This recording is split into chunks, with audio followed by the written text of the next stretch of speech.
Olá, meus amigos, hoje é terça-feira, dia de Projeto Trabalho em Debate, e tenho a alegria de compartilhar com vocês a minha resposta no projeto, né? Fico muito feliz de participar desse projeto, ter a oportunidade de debater com vocês temas tão interessantes. E a pergunta da semana não poderia ser mais instigante, tenho dito que é um dos temas mais palpitantes da atualidade no direito do trabalho, que é a forma de cálculo do 13º salário de 2020, já que nós tivemos aí por meio da medida provisória 936, que foi convertida em lei, na lei 14.020 de 2020, medidas emergenciais para preservação de emprego que podem impactar no cálculo da gratificação natalina. E, obviamente, o tema causa insegurança não é sem razão, né? Na medida em que tanto a MP quanto a Lei 14.020 foram absolutamente silentes a respeito de como vai se dar o pagamento da gratificação natalina. Elas não falam nada a respeito do tema, tá? Então, para a gente compreender bem a situação, primeiro a gente tem que assentar, né, as bases normativas sobre esse instituto. E não custa relembrar, né, que a gratificação natalina, a gente costuma até dar esse exemplo sobre a força dos costumes na criação de direito como fonte material de direito. O principal exemplo costuma ser a gratificação natalina, né, que de hábito no âmbito laboral, né, não previsto em lei, se convolou em norma e foi consagrado no nosso ordenamento jurídico. Tá? Hoje, inclusive, a gratificação natalina tem previsão constitucional, está lá no artigo 7º, inciso 8º, o direito à gratificação natalina, o 13º salário, calculado com base sobre a remuneração integral do empregado. Tá? A Constituição, obviamente, ela não é exauriente na disciplina e por isso a gente tem que recorrer à Lei 4.090 de 62, que disciplina com mais detalhe a forma de cálculo da gratificação natalina.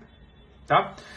Segundo a Lei 4.090, a gratificação natalina ela é calculada à razão de um dozeavos por mês de prestação de serviços e toma como base de cálculo a remuneração devida em dezembro. Tá? Em que pese seja possível o adiantamento do pagamento de metade, né, da gratificação natalina, a forma de cálculo, a base de cálculo é a remuneração devida em dezembro. Ok? E para fins de considerar tempo de serviço, né, meses de prestação de serviços, a própria Lei 4.090 disciplina que considera-se como mês cheio aquele em que há pelo menos 15 dias de prestação de serviços. Isso tudo vem previsto lá na Lei 4.090. Tá? Deixando claro que os 15 dias de prestação de serviços não significa 15 dias úteis. Tá? Os repousos semanais remunerados e os feriados, eles também contam como tempo de serviço, né? Que coincidam ali com o período do mês. Tá? Eles são como um dia trabalhado para efeitos normativos. Então, vamos dizer assim, traduzindo em linhas menos técnicas, vamos dizer, trabalhando meio mês, né? Eu tenho um mês cheio para fins de gratificação natalina, para contagem do tempo de gratificação natalina. Então, esse é o critério de cálculo. Então, entendida essa base de qual a base de cálculo da gratificação e a forma da sua contagem, a gente tem que analisar os efeitos dessas medidas emergenciais no contexto atual de pandemia. A MP 936 e a Lei 14.020 trouxe duas medidas: a redução de jornada e salário e a suspensão contratual. Eu vou dividir para ficar de forma mais prática e clara a explanação. Vou falar primeiro da suspensão contratual. A suspensão contratual, né, ela consiste na sustação da prestação de serviços e sustação do pagamento de salários e tempo de serviço. Tá? Classicamente se distingue suspensão de interrupção em virtude desses efeitos, né? Na interrupção eu tenho o não trabalho, mas eu tenho o pagamento de salário e eu tenho a contagem de tempo de serviço. Na suspensão eu tenho uma hipótese em que não há trabalho, não há tempo de serviço e não há pagamento de salários, ou seja, eu tenho algo mais amplo, ok? De todo modo, essa distinção entre suspensão e interrupção, inclusive sob o viés doutrinário, costuma ser alvo de críticas bastante firmes, na medida em que, a bem da verdade, não necessariamente as hipóteses de suspensão, elas contemplam tamanha sustação dos efeitos contratuais, né?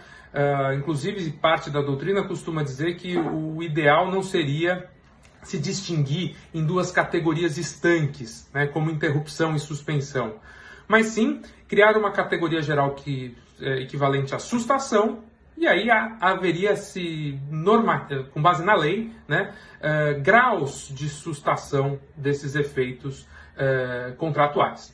De todo modo, o fato é que preponderou classicamente essa dicotomia entre interrupção e suspensão do contrato. E não por outra razão, a própria doutrina costuma indicar também situações de suspensão imprópria do contrato de trabalho, que seriam aquelas em que nós temos o não pagamento de salários, não há trabalho, não há pagamento de salários, mas alguns efeitos remanescem, especialmente quanto ao tempo de serviço e recolhimentos de FGTS. E classicamente costuma-se dar como exemplos fundamentais aqueles do serviço militar obrigatório e do afastamento por acidente de trabalho, né, em que o tempo de serviço se preserva e o FGTS é recolhido, né, inclusive tem previsão na Lei 8.036 de 90 quanto a essas hipóteses. Então seriam as chamadas suspensões impróprias da relação empregatícia, ok? Entendida essa situação, né, a diferença entre interrupção e suspensão, e que dentro da suspensão há essas noções de suspensão própria, pura, e suspensão imprópria, essa em que se mantém alguns dos efeitos, quando vamos discutir o 13º salário de 2020, surgem duas correntes, como não poderia deixar de ser, né? Clássico em direito, né? Duas correntes, depende. E, para uma primeira corrente, a hipótese que vivenciamos de suspensão contratual por força da Lei 14.020, por força da MP 936 de 2020, seria uma hipótese de suspensão imprópria. Tá? Nesse sentido, por exemplo, o professor Homero, né, um grande doutrinador em direito do trabalho, que pondera se tratar de uma suspensão imprópria, já que estaríamos diante de uma situação em que, a despeito de sustar-se o trabalho, não haver trabalho e não haver pagamento de salários, haveria o pagamento de um benefício emergencial, em que pese fornecido pelo governo, e, em muitos dos casos, o pagamento de uma ajuda compensatória mensal, que, claro, para as empresas de pequeno e médio porte é facultativa, nos termos da Lei 14.020, mas para as empresas de grande porte, né, que faturaram em 2019 mais do que R$ 4.800.000, seria uma ajuda compensatória obrigatória. E essa ajuda compensatória, em que pese indenizatória, seria uma espécie de contraprestação e, portanto, respaldaria essa ideia de suspensão imprópria, né? Além disso, né, a própria Lei 14.020, isso está previsto no artigo 8º, parágrafo 2º da lei, também assegura que durante o período de suspensão todos os benefícios contratuais deveriam ser mantidos, de modo que isso reforça essa corrente doutrinária de uma suspensão imprópria.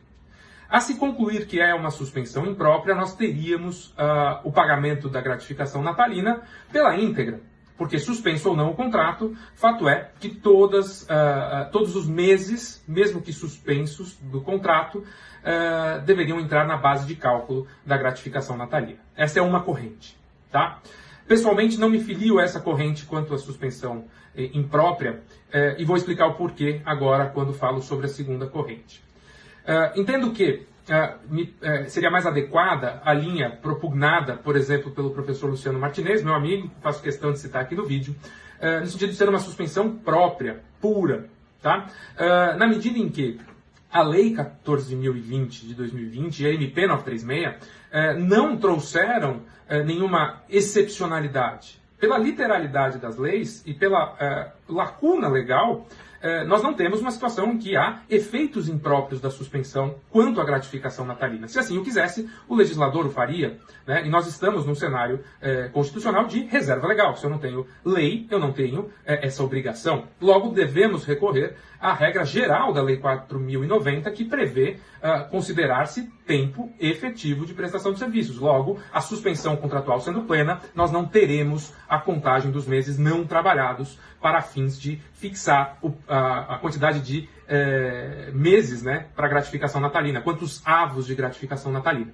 Até porque, a referendar isso, quando a gente pensa nas suspensões impróprias, exemplos que dei há pouco, como serviço militar e acidente de trabalho, a lei expressamente traz a consequência, no caso o recolhimento de FGTS, como uma consequência imprópria da suspensão. Logo, por isso, uma suspensão imprópria. O que não ocorre aqui com a gratificação natalina, tá?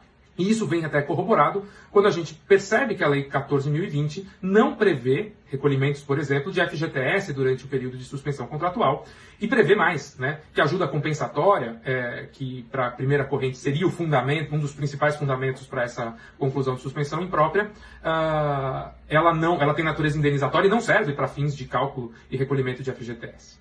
Tá? Então, me parece que sim, nas hipóteses de suspensão, haverá impacto e dever-se-á considerar apenas os meses de efetivo trabalho, com a regrinha de 15 dias, né, pelo menos por mês, para fins de apuração da gratificação natalina.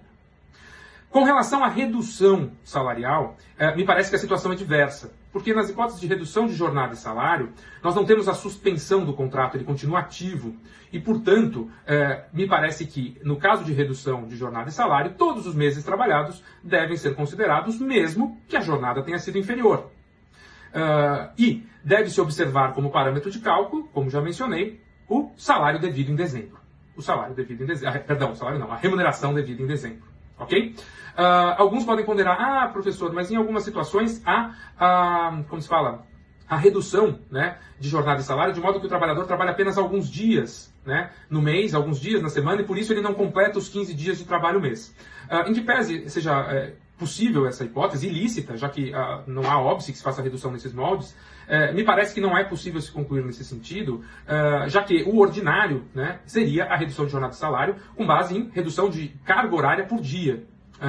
E, portanto, fazer essa distinção se reduziu por dias da semana ou por carga horária dia impactaria numa conclusão, numa interpretação menos favorável ao trabalhador e, como nós bem sabemos, em direito do trabalho, vige o princípio da interpretação, né, do indúbio, né, na verdade, uma regra, um subprincípio do princípio protetor, que é a interpretação indúbio pró-operário. Por isso, defenderia que nas hipóteses de redução de jornada e salário, deve-se considerar todos os meses em que houve a redução de jornada e salário na base de cálculo como parâmetro para se descobrir os avos de gratificação natalina. Ok? Último detalhe, quando a gente fala sobre o pagamento, muitos perguntam, professor, durante o mês de dezembro o contrato está com a jornada reduzida. Qual vai ser a base de cálculo?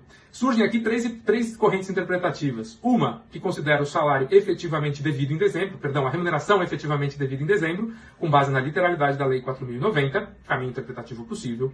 Outra, que pondera no sentido de dever-se considerar a remuneração efetiva do empregado, interpretação essa que eu acho bastante plausível e recomendaria, até para evitar riscos empresariais, já que seria a interpretação mais benéfica. E a Constituição prevê, no artigo 7º, remuneração integral como base de cálculo. E uma terceira interpretação, um pouco mais criativa, e que não gosto tanto, mas é plausível, considerar a média de ganhos dos últimos 12 meses, em analogia com o que ocorre com as férias, né, que tem a previsão lá no artigo 142 da CLT. São três interpretações possíveis, mas eu me inclino pelo segundo caminho interpretativo, ou seja, a íntegra da remuneração. Beleza? Ficamos por aqui, espero que eu tenha esclarecido. Obviamente o tema ainda vai suscitar muito mais debates.